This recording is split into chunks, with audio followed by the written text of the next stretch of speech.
Digital Gwalior news channel से आप सभी का स्वागत है। मैं गौरव कुशवाहा। आज हमारे साथ हैं भाजपा प्रत्याशी भितरवार से मोहन सिंह राठौर, जो भाजपा के वरिष्ठ नेता हैं। और दरअसल क्या है कि पहले हारने के कारण क्या थे, इस पे प्रकाश डालना मेरे लिए उचित नहीं है, क्योंकि मैं भारतीय जनता पार्टी में नहीं था।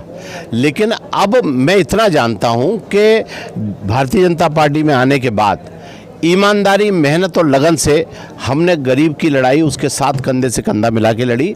और भारतीय जनता पार्टी के हमारे मुख्यमंत्री माननीय शिवराज सिंह चौहान जी, हमारे प्रधानमंत्री माननीय नरेंद्र मोदी जी और हमारे परिवार के मुखिया श्रीमती ज्योतिरादित्य सिंधिया जी, माननीय नरेंद्र सिंह जी, हमारे प्रदेश के अध्यक्ष माननीय वी.डी. शर्मा साहब, और जो हमारा पूरा वरिष्ठ नेता सांसद हैं माननीय सेजुलकर जी, सब पूरे वरिष्ठ नेतृत्व के मार्गदर्शन और उनके दिशा निर्देश पे हमने जो योजनाएं भारतीय जनता पार्टी की गरीब हितैषी उनको घर घर तक पहुंचाने का हमने काम किया है। इसलिए हम इस बार 100% चुनाव जीतेंगे। 2003 से लेके 2018 तक बीजेपी की बराबर सरकार रही। 2018 में कांग्रेस की सरकार आई। मध्य प्रदेश की जनता ने कांग्रेस को बहुमत दिया। 2020 में 15 से 16 महीने के बीच सरकार रही कांग्रेस की। ऐसा क्या हुआ सिंधिया जी कांग्रेस से छोड़कर बीजेपी में गए?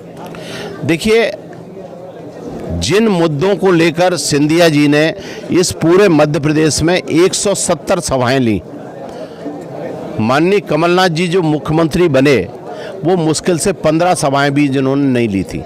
और सिंधिया जी ने, श्रीमंत महाराज साहब ने ये वायदे किए थे जनता को कि जब सरकार बनेगी तब किसानों का 2 लाख का कर्जा माफ़ होगा, जब सरकार बनेगी तब 4,000 का जो कांग्रेस पार्टी का मैनिफेस्टो था, 4,000 तक का युवाओं को भत्ता मिलेगा। उस वक्त ये भी उसमें था कि जो अतिथि शिक्षक हैं उनका पैसा बढ़ाया जाएगा, उनको स्थायी किया जाएगा। पंचायत सचिव में तमाम सारी ऐसी मांगें थीं कि जिनको पूरा करने के लिए भारतीय जनता पार्टी में आने के पहले कांग्रेस के एक जिम्मेवार नेता के नाते सिंधिया जी ने जनता के बीच में रखा। जनता ने भरोसा दिया, सरकार बन गई। लेकिन जब इन्होंने वादा खिलाफी की तो सिंधिया जी ने पार्टी छोड़ दी। 2020 में बीजेपी की सरकार बनी, फिर से ओटापटक जो भी हुआ, उसके बाद उपचुनाव हुए। उपचुनाव में बीजेपी को बहुमत मिला और बीजेपी की सरकार बनी। लॉकडाउन लगा, लॉकडाउन की दूसरी वेव आई। उस वेव में कोरोना काल का जो टाइम था उसमें घरों की स्थिति इतनी ख़राब थी, परेशान थी महिलाएं। उस टाइम पे महिला जो लाडली बहना योजना थी उस टाइम पे क्यों नहीं चली? अभी जो चुनाव आ गए हैं 2023 में, अभी क्यों चले? पिछले 2 साल पहले देखिए, उस कोरोना काल में आपके मेरे मन में और जनता के पास एक ही प्रश्न था कि क्या हम बचेंगे, क्या हम हिंदुस्तान में जनता को बचा पाएंगे? इस 125 करोड़ का देश था, 130 करोड़ का। तो सबसे पहले भारतीय जनता पार्टी के मुख्यमंत्री माननीय शिवराज सिंह चौहान जी और हमारे प्रधानमंत्री माननीय नरेंद्र मोदी जी, इनका प्रथम कर्तव्य था कि हम अपनी जनता को कैसे सुरक्षित करें। इसलिए वैक्सीन भी बना। करोड़ लोगों को, जो एक वैक्सीन की कीमत 1200 से 1500 रुपये थी, 2 वैक्सीनें मुफ्त में लगाई। अगर आप 3,000 रुपये से गुणा करेंगे जनता का तो इतनी बिंदियां लगेंगी कि आप गिन नहीं पाएंगे। इतना पैसा भारतीय जनता पार्टी की सरकार ने जनता को सुरक्षित करने में लगाया। उस वक्त ऐसे तमाम सारे लोग थे जिनको खाने से लेके उनको अन्न देने तक और तमाम सारी सुविधाएं भारतीय जनता पार्टी ने उस वक्त मुहैया कराई। और हम लोग घरों से निकले भारतीय जनता पार्टी में आने के बाद, ये सारे भारतीय जनता पार्टी कार्यकर्ता निकले।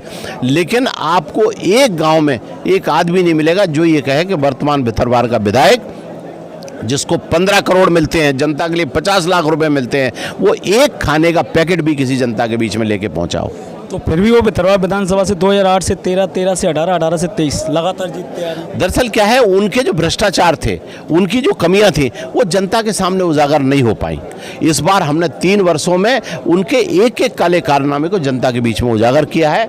और भारतीय जनता पार्टी ने भी जनहितैषी इतनी योजनाएं लागू की हैं कि जनता पूरी तरह से अपने आप को संतुष्ट और भारतीय जनता पार्टी के साथ खड़े करने को तैयार है। दूसरा, इस बार भितरवार विधानसभा में जो काम पिछले 15 साल से नहीं हुआ है, और जो ग्वालियर जो चिनौर से लेके बेतरवार करई बाइक करैया होके जो रोड बनी है माननीय सिंधिया जी के अनुसार केंद्रीय विधान से हुआ था, उस पर क्या है जो नहीं हो पाया था? वो तो करीबन देखो देवरी कांचे से रानी घाटी से मोहना, आपका चिनौर से करैया से भितरवार, ये जितनी भी ऐसी रोडें थी जिन पे जनता का चलना दूभर था, जो हमारे क्षेत्र की रीढ़ की हड्डी थी, ये जो नहीं हो पाई, वो माननीय प्रधानमंत्री जी द्वारा, माननीय नितिन गडकरी जी जो हमारे केंद्रीय परिवहन मंत्री हैं, और श्रीमंत ज्योतिरादित्य सिंधिया जी, सांसद जी, हमारा पूरा वरिष्ठ नेता माननीय नरेंद्र सिंह तोमर जी, प्रदेश अध्यक्ष वी.डी. शर्मा साहब, सबने मिलकर जनता की मांग हमने सामने रखी और सबने मिलकर एक मत से उन सारी योजनाओं को लागू किया,